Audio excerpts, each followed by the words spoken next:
Hello friends, मैं माधुरी श्रीवास और आज हम पढ़ने वाले हैं स्ट्रक्चर ऑफ सेल मेम्ब्रेन। तो आइए चलते हैं स्ट्रक्चर ऑफ सेल मेम्ब्रेन की ओर। ओके, तो सबसे पहले हम देख लेते हैं कि इस स्ट्रक्चर को किसने दिया और ये इस स्ट्रक्चर का नाम क्या है। ओके, तो इस स्ट्रक्चर का नाम है फ्लूइड मोज़ेक मॉडल। ओके, कि ये जो मॉडल है वो फ्लूइड मोज़ेक मॉडल के नाम से जाना जाता है और इसे सन 1972 में सिंगर एंड निकोलसन ने दिया था। पहले क्या था कि सेल मेम्ब्रेन के बारे में किसी को कोई आइडिया नहीं था सन 1950 के पहले। ठीक है, सन 1950 में जब इलेक्ट्रॉन माइक्रोस्कोप आविष्कार हुआ उसके बाद ही लोगों ने सेल मेम्ब्रेन को और अच्छे से जानने के लिए सर्च किए। ठीक है, बहुत सारे एक्सपेरिमेंट हुए और अधिकतर जो एक्सपेरिमेंट थे वो आरबीसी सेल मेम्ब्रेन, मतलब आरबीसी जो है हमारी ब्लड की, रक्त की जो कोशिका है, सेल्स है, उसके सेल मेम्ब्रेन पे सबसे ज्यादा एक्सपेरिमेंट हुए।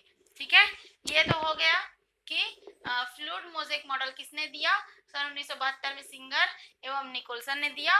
और आरबीसी सेल मेम्ब्रेन, ये स्ट्रक्चर किसकी है, आरबीसी सेल मेम्ब्रेन, और सबसे ज्यादा एक्सपेरिमेंट इसी के ऊपर हुआ। ठीक है, अब हम देख लेते हैं कि फ्लूइड मोज़ेक मॉडल इसे क्यों कहा जाता है। ठीक है, फ्लूइड मतलब कि होता है फ्लो। ठीक है, फ्लूइड मतलब कि फ्लो करना, यानी बहना। फ्लो मतलब बहना होता है, तो हम उसे तैरना या मूवमेंट भी बोल सकते हैं। अब बहना मतलब एकदम तेजी से तो बहेगा नहीं, है ना। तो ये जो मेम्ब्रेन है ये क्या करता है, मैंने इससे पहले वीडियो में बताया है कि डायनेमिक होता है, वो गति करता है ना। तो ये क्या है, फ्लूइड। ये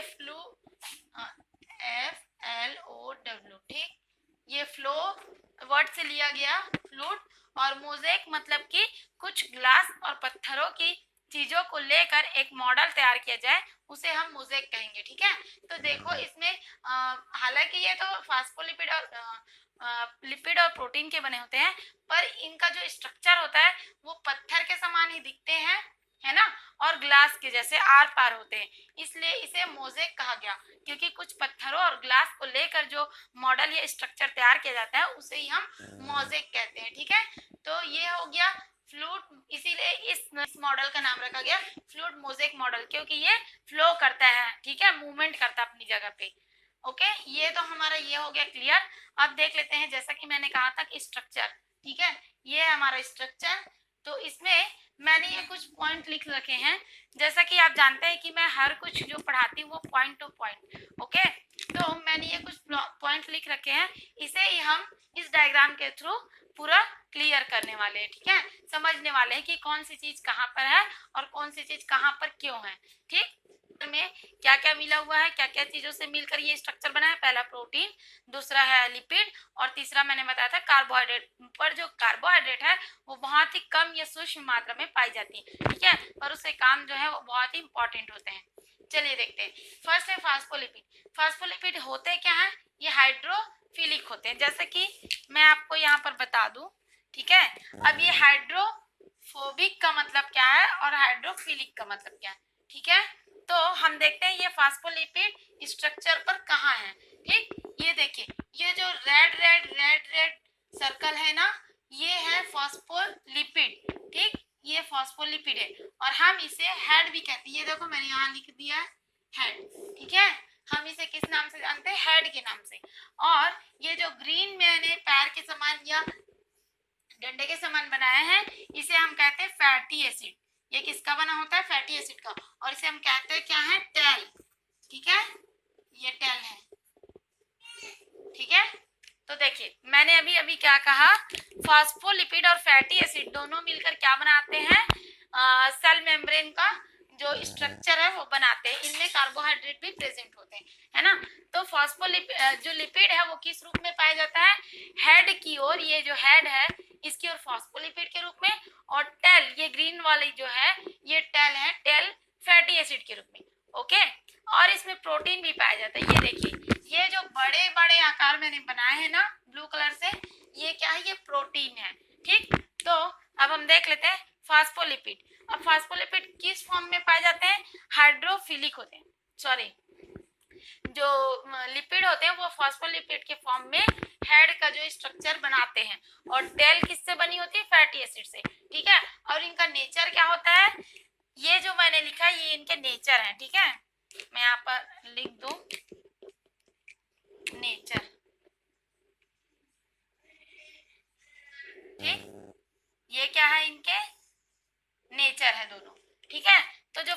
फॉस्फोलिपिड है, ये देखो, ये मैं यहाँ पर बना दूं, ये हो गया हेड और ये हो गया टेल, ठीक है।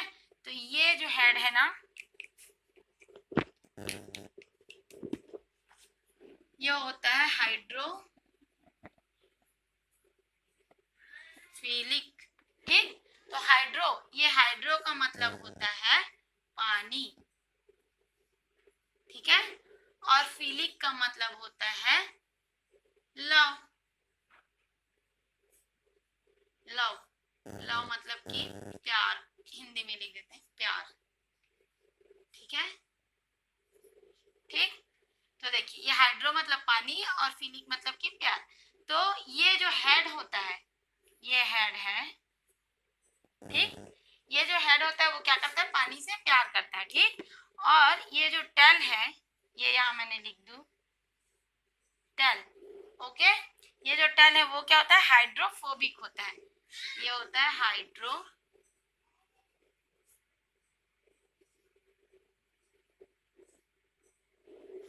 ठीक है।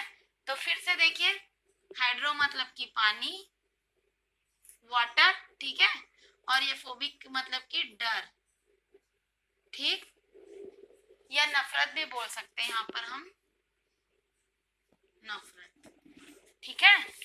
तो ये जो है, ये दोनों पॉइंट्स ये इनके नेचर हैं, ठीक है। जो फॉस्फोलिपिड की जो हेड है वो क्या है, हाइड्रोफिलिक नेचर की है, और ये जो फैटी एसिड की टेल बनी है, ये जो ग्रीन लाइन में, ये हाइड्रोफोबिक होती है। अब मैं आपको एक बात बताना चाहूंगी कि ये जो सेल का मेम्ब्रेन है, इसके नीचे क्या होगा, अंदर की ओर, ठीक है। ये मान लो ये बाहर है, ये मैंने कर दिया ये बाहर है, ठीक, ये बाहर, ठीक। अब यहाँ होगा क्या, वाटर, ठीक है। अब ये है अंदर, ये अंदर की ओर है, तो यहाँ भी होगा वाटर। हम जानते हैं कि किसी भी सेल से अंदर या बाहर, सेल्स के अंदर तो साइटोप्लाज्म के साथ भी वाटर होता है और सेल के बाहर भी ऑब्वियसली वाटर ही होगा, है ना। तो क्या होता है, ये जो प्लाज्मा मेम्ब्रेन है, ठीक है, तो देखो ये किन चीजों से बने हैं, और ये जो प्लाज्मा मेम्ब्रेन है इसका नाम है बाइलेयर ना, सॉरी, BI, ठीक, बाई लेयर। तो बाई मतलब की होता है दो, तो देखो ये एक लेयर, ठीक, और ये दूसरा लेयर, ठीक। तो यानी ये एक लेयर है और ये दूसरा लेयर, कितने लेयर्स हुए, दो लेयर्स, किसके हुए, फॉस्फोलिपिड, मतलब ये लिपिड के लेयर है, ठीक है। और प्रोटीन का लेयर क्या है, प्रोटीन का लेयर सॉरी यहाँ पर है, हाँ, बाई लेयर। तो फॉस्फोलिपिड के कितने लेयर है, दो लेयर है। तो हम इसे इसीलिए इस स्ट्रक्चर को हम क्या कहते हैं, बाई लेयर मॉडल भी कहते हैं, बाई लेयर सेल मेम्ब्रेन कहते हैं, ठीक है। तो ये देखिए, ये जो होता है मैंने बताया था, हेड वो हाइड्रोफिलिक, टेल वो हाइड्रोफोबिक। मतलब हाइड्रोफोबिक जो टेल है वो पानी से डरता है या नफरत करता है, तो वो क्या होगा, ना वो अंदर की ओर होगा टेल, ना वो बाहर की ओर होगा, वो अपने आप को यहाँ अंदर क्या कर रहा है, छिपा ले रहा है, ठीक है। क्योंकि बाहर की ओर पानी से प्यार करने वाला कौन है, हाइड्रोफिलिक हेड है, मतलब कि फॉस्फोलिपिड, ये देखो ये फॉस्फोलिपिड, ठीक है, और यहाँ पर भी फॉस्फोलिपिड। तो जो सेल मेम्ब्रेन है वो दो लेयर से बनी है, पहला है फॉस्फोलिपिड और दूसरा है फैटी एसिड। तो जो फैटी एसिड है वो क्या करता है, पानी से नफरत करता है या डरता है, इसलिए वो अंदर की ओर होता है, और जो फॉस्फोलिपिड है वो पानी से प्यार करता है, इसलिए वो बाहर की ओर होता है, ठीक है। इतना हो गया। अब इसके बाद हम देख लेते हैं नेक्स्ट कि नहीं होता, तो ये जो फैटी एसिड है ये वाटर में सॉल्यूबल नहीं होता, लेकिन फॉस्फोलिपिड क्या है, वाटर सॉल्यूबल है। तो इसको हम नॉन पोलर और पोलर भी कहते हैं, ठीक है। ये है अपना पोलर, ठीक, और ये है अपना नॉन पोलर,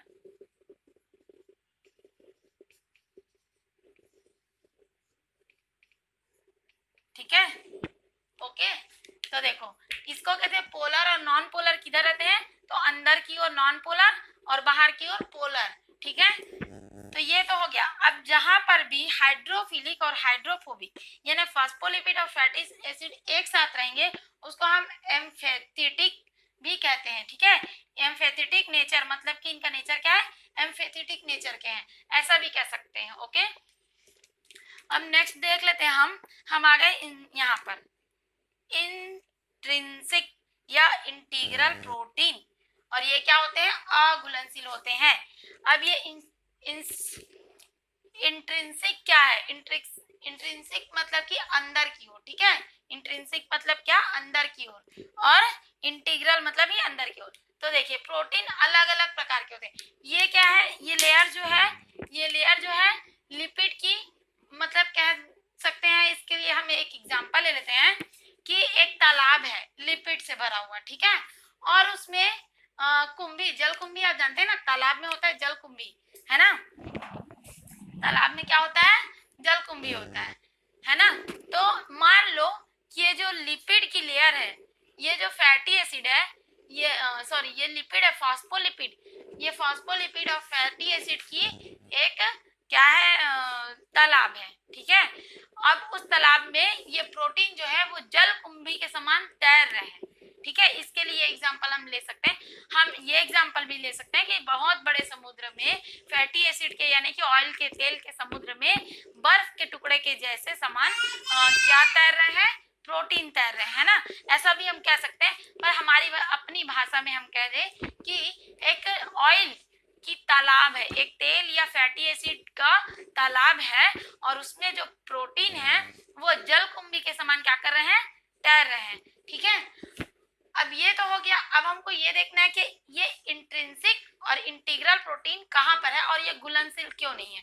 तो ये देखिए, ये जो ब्लू लाइन मैंने बना रखा है ना, ये वाला है प्रोटीन। कौन सा प्रोटीन है ये, इंटीग्रल प्रोटीन, ठीक है। इंटीग्रल प्रोटीन मतलब कि जो लेयर है लिपिड और फैटी एसिड और फास्फोलिपिड की, उसके अंदर पूरा अंदर घुसा हुआ है, ठीक है, अंदर तक। तो इसको क्या है, निकालना मुश्किल है, रिमूव करना मुश्किल है, इसलिए हमने यहाँ पर लिख दिया कि अघुलनशील है, ठीक है, इसलिए ये अघुलनशील है। और ये देखो सरफेस पर ये वाला जो प्रोटीन, ये भी प्रोटीन है ना, ये पतला पतला, जरूरी नहीं है कि मोटा ही हो प्रोटीन, ठीक, ये भी प्रोटीन है, इसको हम कहेंगे इंट्रिंसिक प्रोटीन, ठीक है। और ये भी क्या होते हैं, अघुलनशील होते हैं। दोनों के शेप में अंतर है, इंटीग्रल और इंट्रिंसिक का मतलब एक ही होता है कि पूरे लेयर्स के अंदर तक घुसा हुआ, ठीक है। तो इन दोनों को निकालना क्या है, बहुत मुश्किल है ना, क्योंकि वो जमा हुआ है। और इसमें पाया जाता है, देखो ये बाहर की ओर पेरिफेरल प्रोटीन, ठीक, ये क्या पाया जाता है, पेरिफेरल प्रोटीन। पेरिफेरल मतलब ये होता है बाहर की ओर, ठीक है। अब हम इसके लिए एग्जांपल लें, फेरी वाला आता है ना, फेरी वाला, तो फेरी वाला किसको बोलते हैं हम लोग, जो घर से बाहर फेरी लगाता हो, घर से बाहर क्या करता है, फेरी लगाता है। तो मान लो कि ये जो प्लाज्मा मेम्ब्रेन का स्ट्रक्चर है, ये घर है, और ये जो प्रोटीन है वो फेरी वाला है, ठीक है, जो घर के बाहर स्थित रहता है, कभी अंदर नहीं आता, और इसको भगाना आसान होता है कि नहीं। तो जैसे फेरी वाले को हम लोग भगा देते हैं ना, सेम उसी तरह इसको हम रिमूव कर सकते हैं, निकाल सकते हैं, ठीक है। तो ये क्या होता है, घुलनशील होता है, इसलिए मैंने यहाँ पर लिखा पेरिफेरल प्रोटीन घुलनशील, ओके। इसे ही हम एक्सट्रिंसिक भी कहते हैं, एक्सट्रिंसिक, एक्स मतलब कि बाहर, ठीक है, बाहर की ओर रहने वाला प्रोटीन, ठीक। अब नेक्स्ट हो गया कार्बोहाइड्रेट और ग्लाइकोप्रोटीन और ग्लाइकोलिपिड। ये क्या है, देखिए मैंने अभी भी कहा कि इस स्ट्रक्चर में कार्बोहाइड्रेट भी पाया जाता है, ठीक। तो कार्बोहाइड्रेट किस रूप में पाया जाएगा, ग्लाइकोप्रोटीन और ग्लाइकोलिपिड के रूप में। तो देखते हैं, चलिए ये देखिए मैंने यहाँ पर लिखा है ग्लाइकोलिपिड, ठीक, ये कौन सा, ये भी प्रोटीन है, लेकिन इसको ग्लाइकोलिपिड क्यों कहा है, क्योंकि ये जो लिपिड है ना, फास्फोलिपिड, ये देखिए हेड है फास्फोलिपिड, इसमें लगा हुआ है, ठीक है, इससे अटैच्ड है, इसलिए ये है। तो ग्लाइको मतलब कि कार्बोहाइड्रेट, ठीक है, कार्बोहाइड्रेट का एक रूप होता है ग्लाइको, इसको कहते हैं, कार्बोहाइड्रेट का एक रूप है ग्लाइको, लेकिन वो लगा किसमें है, अटैच किसमें है, लिपिड में, इसलिए हम इसको क्या कहेंगे, ग्लाइकोलिपिड। याद करना बहुत आसान है, ठीक। और जो लिपिड या कार्बोहाइड्रेट प्रोटीन के साथ लगा हो, ये देखो ये है प्रोटीन, इंटीग्रल पेरिफेरल प्रोटीन, या इसको बोल सकते हैं हम इंटीग्रल, अंदर धसा हुआ प्रोटीन है, ठीक है, ये इंटीग्रल प्रोटीन है, अंदर धसा हुआ है, और इसके ऊपर ये ब्लैक क्या लगा हुआ है, कार्बोहाइड्रेट का ग्लाइको, ठीक है, तो ग्लाइको किसके साथ अटैच है? प्रोटीन के साथ, तो हम इसे क्या नाम दे देंगे? ग्लाइको प्रोटीन का नाम दे देंगे। ओके, तो ये देखो, ये हमारा हो गया कार्बोहाइड्रेट प्रेजेंट रहता है ग्लाइको प्रोटीन और ग्लाइको लिपिड के रूप में, पर ये बहुत कम होते हैं। देखिए इन सब की जो संख्या उससे कम रूप में है ना, ग्लाइको प्रोटीन और ग्लाइको लिपिड। ठीक, अब हम नेक्स्ट देखेंगे कोलेस्ट्रॉल। ठीक, यहाँ पर बीच बीच में कोलेस्ट्रॉल भी पाया जाता है। अब मैं कैसे बताऊं? ठीक, यहाँ पर ऐसे, ठीक है,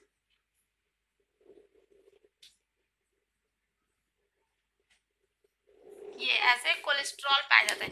और कोलेस्ट्रॉल का क्या काम होता है? वो स्टेबल रखता है इसको, स्थिरता, क्योंकि ये मूवमेंट करता है ना।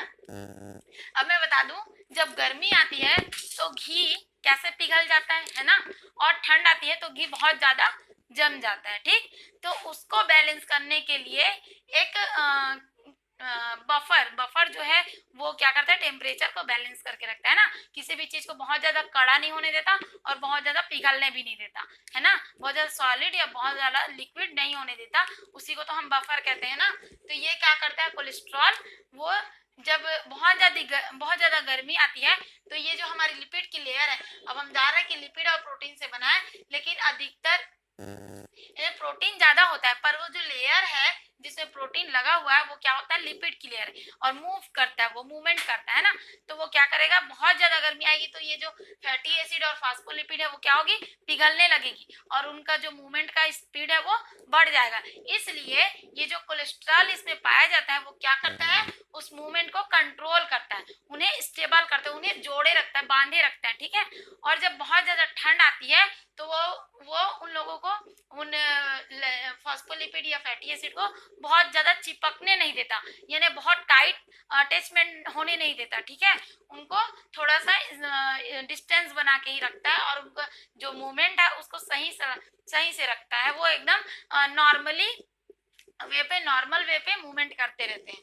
ठीक है, तो आई होप फ्रेंड्स में कि मैं आपको ये स्ट्रक्चर समझा पाई होंगी।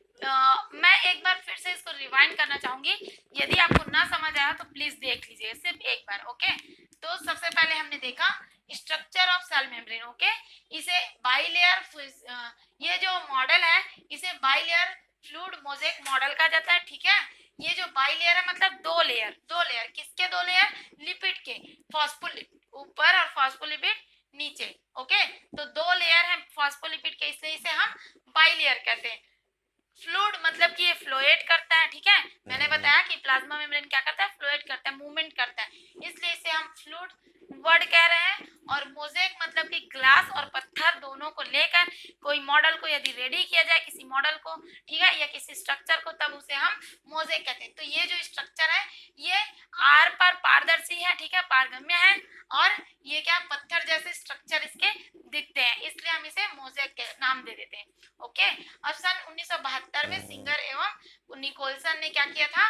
इस मॉडल को दिया था। ठीक है, और सबसे ज्यादा प्लाज्मा मेम्ब्रेन को जानने के लिए किस पर एक्सपेरिमेंट हुए थे?